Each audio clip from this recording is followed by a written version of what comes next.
तो बहुत सारे लोग जो हैं वो जर्मनी जाना चाहते हैं, लेकिन प्रॉब्लम ये है कि उनके पास जर्मनी में कोई जॉब नहीं है, यानी कि उन्हें जॉब स्पॉन्सरशिप नहीं है। तो अगर आपका भी यही सपना है कि आप जर्मनी जाना चाहते हैं लेकिन आपके पास कोई जॉब नहीं है, या फिर आपको समझ नहीं आ रहा कि आप कैसे जो है वो जर्मनी जा सकते हैं, आज की वीडियो में हम बात करने वाले हैं जर्मन अपॉर्चुनिटी कार्ड के बारे में। तो क्या होता है जर्मनी अपॉर्चुनिटी कार्ड, कैसे आप इसके लिए अप्लाई कर सकते हैं, क्या एलिजिबिलिटी है और किस तरह से आप जो है वो अपनी जो रिक्वायरमेंट्स उन्हें पूरी कर सकते हैं, ये सारी बातें हम इस वीडियो में करने वाले हैं। तो इसलिए जो भी मेरे चैनल पर नए हैं तो सब्सक्राइब जरूर कर दें एंड नोटिफिकेशन बार को ऑन कर दें, ताकि जब भी चैनल पर कोई नई अपडेट आए तो वो सबसे पहले आप तक पहुंच जाए। तो सबसे पहले हम बात करते हैं कि जर्मन अपॉर्चुनिटी कार्ड होता क्या है। तो जो जर्मन अपॉर्चुनिटी कार्ड है वो बेसिकली एक काइंड ऑफ रेजिडेंस परमिट है which allow skilled workers to enter and find employment in the Germany. यानी कि अगर आपके पास अभी स्पॉन्सर जॉब नहीं है लेकिन आप जो है एक स्किल्ड वर्कर हैं, आपकी जो क्वालिफिकेशन है वो अच्छी है, तो आप जर्मनी में आ सकते हैं और वहां आकर के ही अपना जो काम है, अपनी जॉब है वो ढूंढ सकते हैं। सो बेसिकली आपको 1 साल के लिए दिया जाता है, लेकिन अगर आप उस बीच में भी अपना काम जो है वो नहीं ढूंढ पाए तो आप इसको जो है वो एक्सटेंड भी करा सकते हो। अगर इस बीच में आपको काम मिल जाता है तो आप परमानेंटली जो है उस काम पर शिफ्ट हो सकते हो और फाइनली जो है वो रेजिडेंस भी ले सकते हो। अब हम इसके रिक्वायरमेंट्स या फिर एलिजिबिलिटी की बात करें तो इसको आप दो तरीके से देख सकते हैं।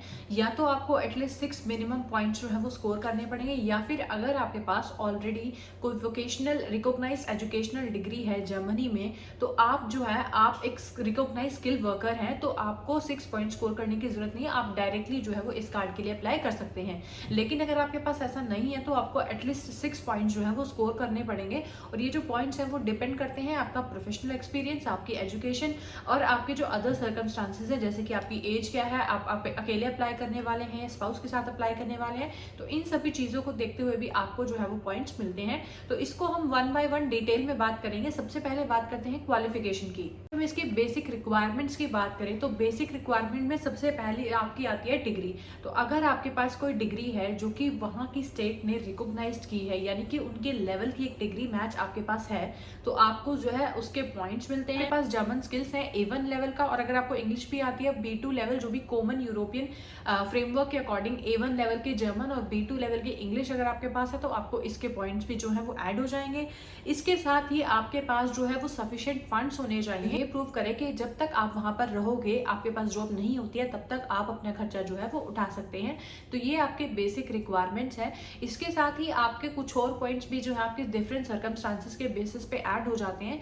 जैसे कि अगर आपके पास आपने सपोज आपने टीचिंग की पढ़ाई करी है या फिर कोई इंजीनियरिंग की पढ़ाई करी है, तो उसका अगर आपको पिछले 5 सालों में या पिछले 7 सालों में अगर आपके पास 3 साल का 5 साल का एक्सपीरियंस है, तो उसके पॉइंट्स भी जो है वो डिपेंड करता है कितने साल का आपका एक्सपीरियंस है, उसके बेसिस पे आपको पॉइंट्स जो है वो मिलते हैं।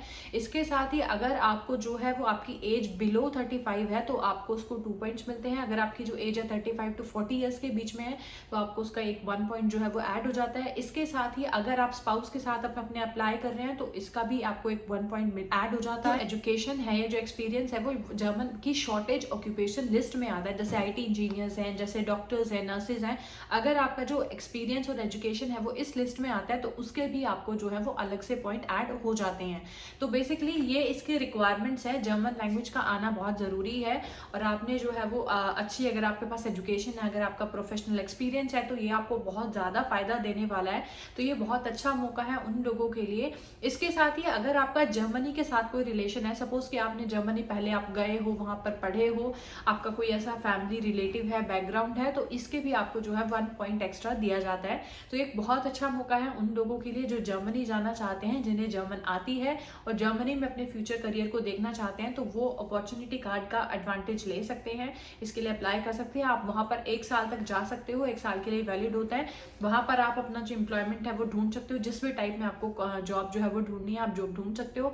इसके साथ ही उस टाइम पे आप 20 आवर्स के लिए अलग से काम भी कर सकते हैं। अगर आपको जो मिलती है तो आप उसको परमानेंट कर सकते हैं, अगर आपको नहीं मिलती है तो आप इस कार्ड को जो है वो फिर से 1 साल के लिए अपडेट जो है वो करा सकते हैं।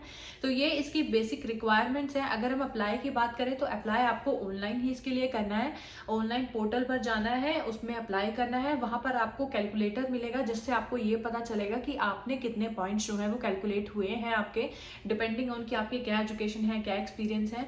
तो अगर आपको ये पूरी डिटेल आपको चाहिए तो मैंने लिंक जो है वो डिस्क्रिप्शन में दिया है, आप उस लिंक को एक बार चेक करें, उसे डिटेल में पढ़ें कि क्या क्या जो है वो आपके अकॉर्डिंगली रिक्वायरमेंट्स आपके पास हैं और क्या आपको करना चाहिए। तो आप उस लिंक को डिटेल में पढ़ सकते हैं, जहां पर अपॉर्चुनिटी कार्ड के बारे में पूरी डिटेल है। वो लिंक जो है वो आप देख सकते हैं, पढ़ सकते हैं। अगर आपकी कोई क्वेरीज हैं तो आप कमेंट बॉक्स में टाइप कर सकते हैं। सो आई होप आपको आज की वीडियो पसंद आई होगी, और एक बहुत अच्छा मौका है उन लोगों के लिए जो जर्मनी जाना चाहते हैं। डोंट मिस दिस अपॉर्चुनिटी, क्योंकि यहाँ पर आपको किसी स्पॉन्सर जॉब की जरूरत नहीं पड़ेगी, आपको वहीं पर जाकर ही अपने लिए जो है वो जॉब ढूंढनी है। And for more informative videos like this, don't forget to subscribe to my channel.